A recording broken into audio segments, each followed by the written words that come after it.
All right, welcome.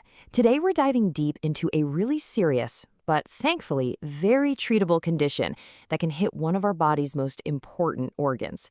We're talking about the pyogenic liver abscess. You know, your liver is an absolute powerhouse. It's our main filter, it's a chemical processing plant. It does so much. But think about this. What happens when that filter gets clogged up? Not just with toxins, but with a nasty, walled-off pocket of infection. Well, that's exactly what we're going to explore. So, first things first, what exactly is a liver abscess? Let's break down the fundamentals of what's going on here. Okay, so at its simplest, a pyogenic liver abscess is literally a collection of pus that's trapped inside the liver. That word, pyogenic, it just means pus forming. A good way to think about it is like a huge, incredibly dangerous pimple, but it's not on your skin, it's deep inside one of your most vital organs, all because some bacteria decided to set up camp where they have absolutely no business being. And when we look at the culprits, the bacteria themselves, it's kind of interesting. It's pretty much an even split. About 40% of the time, it's monomicrobial, meaning just one type of bacteria is causing all the trouble. Another 40% of the time, it's polymicrobial, a real cocktail of different bacteria working together. And then you've got this 20% slice where, believe it or not, the lab cultures come back negative. That usually means the patient was already on some antibiotics before the sample was taken, or the specific bug is just really hard to grow in the lab. Now, where this thing forms is a huge deal. The liver has two main sections, or lobes. And get this, a whopping 75% of these abscesses show up in the larger right lobe. And that is not a coincidence. It's all about anatomy.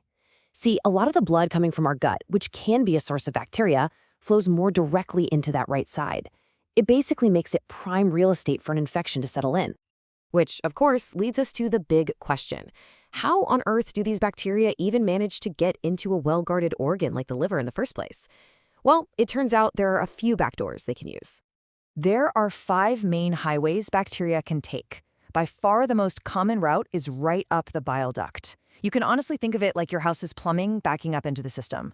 The second most common path is through something called the portal vein, which is like a direct superhighway carrying blood and any stray bacteria from the gut straight to the liver. Other less common ways include the bloodstream, an infection spreading directly from a neighbor, like the gallbladder, or, in really serious cases, from a hole or tear in the bowel. Okay, so the infection is in and an abscess is starting to brew. How would you even know something's wrong? What are the warning signs your body starts to send out?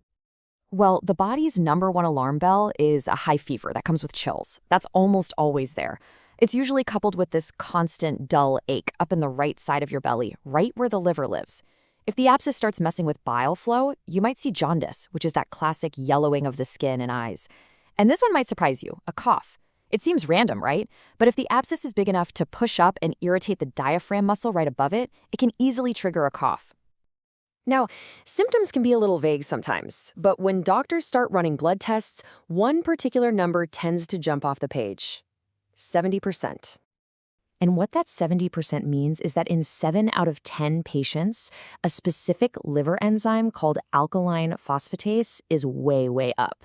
More than any other blood test, that specific result is a massive clue for doctors that they could be dealing with a liver abscess.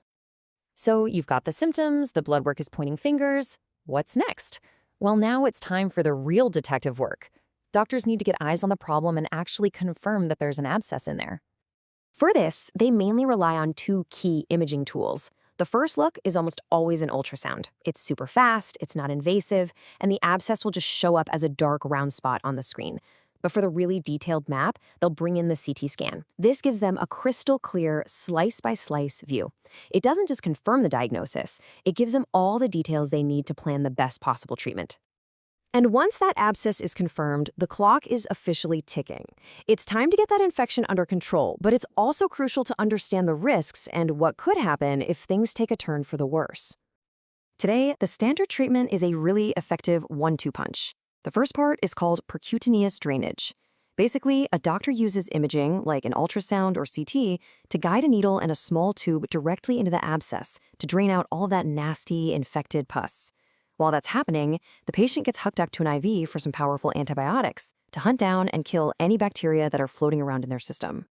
And just how well does this modern approach work? The answer is in this one single powerful number: Less than 10%.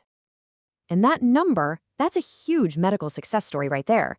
Not too long ago, this condition was often a death sentence.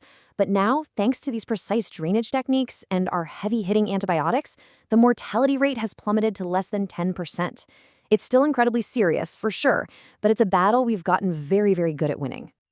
So that's the good news, but there's always a what if. What if it isn't caught in time? What happens if that pressurized pocket of infection actually bursts? Well, doctors know to watch out for a few red flags. An abscess that gets really big, we're talking over 5 centimeters, about 2 inches across, is a major concern. Same goes for one that just keeps on growing even after treatment has started. And funnily enough, for reasons related to anatomy, an abscess in that smaller left lobe is actually more likely to rupture than one in the right. A rupture is always bad news, but the absolute worst-case scenario is if it ruptures into the pericardium. That's the protective sac that surrounds the heart. Now, this is incredibly rare, happening in maybe 2% of rupture cases. But when it does happen, it is a catastrophic medical emergency. The mortality rate shoots up to between 30 and 60%. It's a race against time.